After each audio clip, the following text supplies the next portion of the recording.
college graduations will be in another 4 or 5 weeks or so.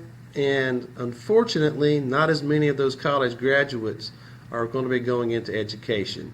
The numbers in our universities and colleges for students who are preparing to become teachers are dwindling at alarming rates. However, there's still some people I shouldn't say however. Luckily, there's still some students out there who feel like this is the job for them. We've got 4 of those people here at our school this year. We've got 4 student teachers. And I sat down with them individually and just talked to them about teaching, asked them some questions, wanted to get their opinions on this. And here's a little bit about what they had to say.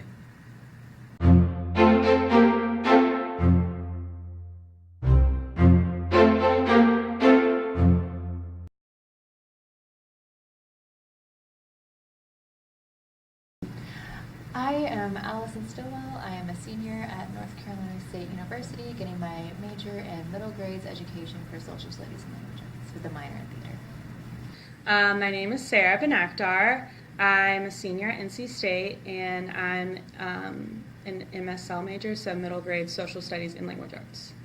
I'm Patience Hill. I'm from Meredith College. I am a math major, getting my 6-9 and 9-12 teaching license. I'm from Goldsboro, North Carolina. I'm Lindsay Cumby. I am a senior at NC State University, and I've been student teaching in 6th grade language arts and social studies for this past semester, and I graduate in a month, so that's super exciting.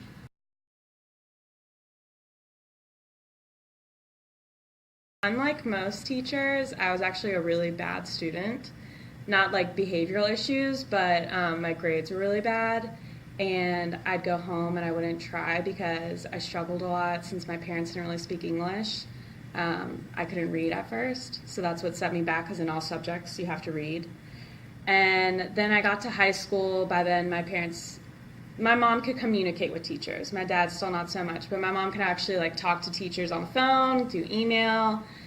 So I started catching up. My mom was like, you can't be doing bad. So high school was still hard though, but I was passing everything, but like passing as in like C's and stuff. And then I got to college. I went to Wake Tech for 2 years because I was like, I don't know what I want to do. And I thought back to my civics and economics class in high school, and my teacher was just like always there for me. He made like really good connections with not just me, but like with everybody else in the class. So he'd make like everything relevant to like our lives since he knew us like personally. And so then I was like, well, that seems like a fun job. Like I couldn't do anything where I would like hate going to work every day, and I don't want to sit at a cubicle. I started tutoring the kids I babysat, and it just kind of clicked. I was just like, I love seeing that like this kid I'm babysitting is getting something because I'm helping them. So then I started tutoring them more, and then I started working with other kids, and I was just like, I love this. Like I love seeing like when the light bulb goes off and like they finally understand it. It's like I help them get there. And I realized it's because I have to make like connections with them. I've always been interested in teaching. Ever since I was younger, I had younger siblings and younger cousins, and we were always playing school. We had chalkboards. In elementary school, I always remember for future job day, I always dressed up as a teacher. I carried around my little chalkboard with me. I like that moment when the kids realize what it is they're doing, that aha moment. That's probably my favorite part so far. Teaching for me wasn't necessarily something that I grew up thinking I wanted to do. A lot of people are like, I was destined to be a teacher, and I didn't start out in college wanting to be a teacher. I actually started out with a science degree, so that changed a whole lot. But when I realized how much I hated that and I wasn't enjoying college at all, I kind of pursued other options, and I was looking into education and I was looking into social work. And I ended up picking education after taking like an introductory kind of education class that involved us going into schools and observing teachers, and I really enjoyed it. I enjoyed watching them work with middle schoolers, and I thought that was actually an age range I enjoyed. I had a little brother in middle school, so it just kind of seemed like I know a lot about middle schoolers, what the heck? And I ended up liking it a lot more than I thought I would have, and I'm really glad I picked education over social work. But I realized education isn't a whole lot of money. That's usually the main reason people don't understand why you choose education as a profession. But I think it's worth it. Anyways, as everybody says, I don't do it for the money. We're not teachers for money. So I do it because I enjoy it, and I enjoy being a lifelong learner, and I want to make students also enjoy that same thing.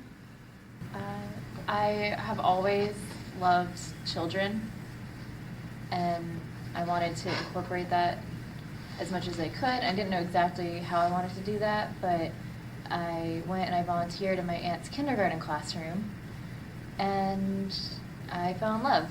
Not necessarily with elementary school, Lord no, but I really liked middle school, and I love working with the kids. They make it worth it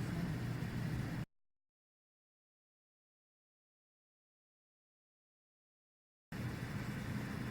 Figuring out how to take what I know and what I know on a really deep level and changing it so the kids grasp the understanding and can build from there. I've been in the upper level math classes at school, and it's very involved information, and translating that so that students know what's going on. I don't feel prepared to I feel content prepared. I don't feel prepared to deal with all the different kinds of students. We have a lot of special education students that I don't feel like they trained us very well on how to handle autistic children and children with really difficult learning needs, or how do you take a kid that has a first grade reading level in 6th grade and make sure they're staying up with the rest of their class. Those aren't really they're kind of concepts we've heard of, but no one really told you this is how you do it. So that's been a very big learning opportunity for me this semester with Ms. Bedingfield. Has been kind of you're going to be thrown into all of these different situations, and here's kind of maybe how you can handle them. Got a lot of students that I didn't really cross my mind I would ever have, just some of the needs that they have, some of the IEP accommodations or modifications that no one really explained to me how that works. So not necessarily negative, but I did not feel prepared at all to deal with those things. So that's been a lot of learning on my part this semester. The little things that happen behind the scenes that you don't really know about when you're a student. Right. So just all the planning, all the copies, all of those. I knew it was all there, but I didn't know what went into all of it. And now that I know that, that's kind of my, this is difficult. But I think they prepare us in a different way. They teach us what classroom management is, but not in a way that's most important. They put the lesson plans first. How do you make a lesson plan? What do you need to have? Why do you need to have this? Unit plan, stuff like that. But when I got here, I think something I've done well is that my classroom management, right from the beginning, I was these are the rules and you guys aren't going to mess with them. There's a time and place for play, and there's a time and place for not playing, and you're not going to talk over people, you're not going to disrespect me, you're not going to disrespect each other. And I think that's something that the College of Ed didn't really prepare us for, maybe, was just that there are going to be a lot of people who struggle, with commanding a classroom.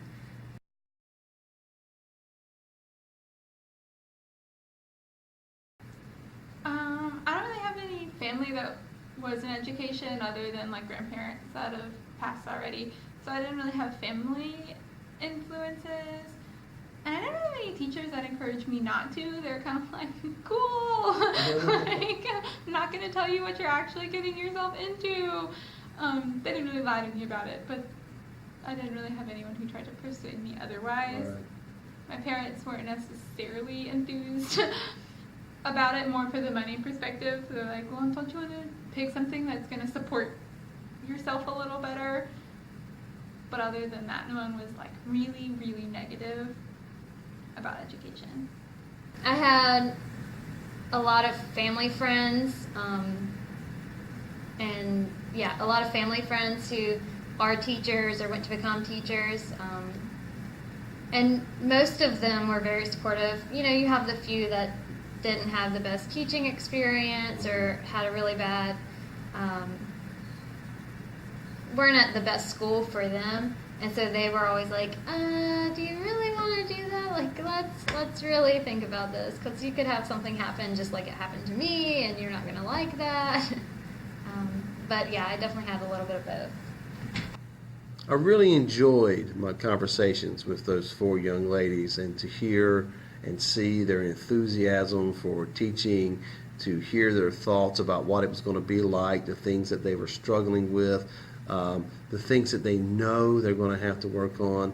And I think that they're going to do a good job. I think that they're all very intelligent young women. They'll be great. You know, I think that education is in good hands. I wish we had more people going into the field.